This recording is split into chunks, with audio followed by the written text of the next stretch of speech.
जब सुने के होई भोजपुरी गाना बस बजे के चाही गाना।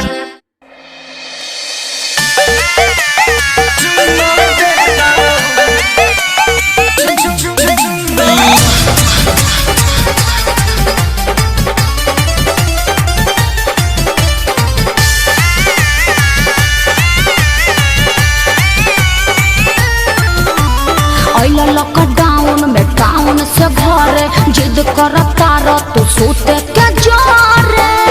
अरे दूर रहा।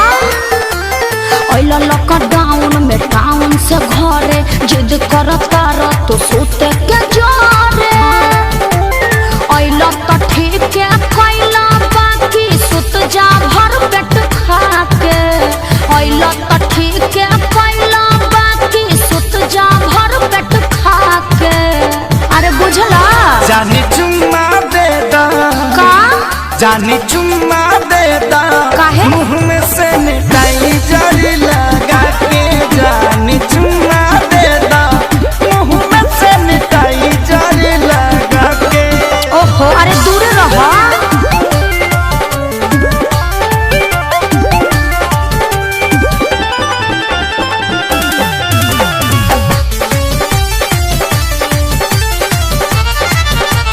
मिलल तनी छुट्टी आनी कसहु लुका के। अच्छा कटा तरल आधा पेटा खा के।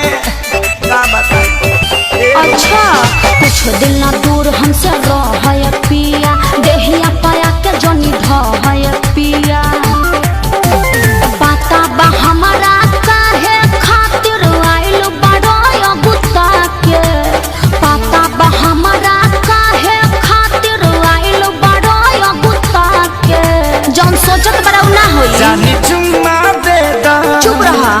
जानी चुम्मा दे दा ना मानबो से मिठाई जड़ी लगा के। जानी चुम्मा दे दा मुँह में से मिठाई जड़ी लगा के। और जीत काहे पहले बड़ा।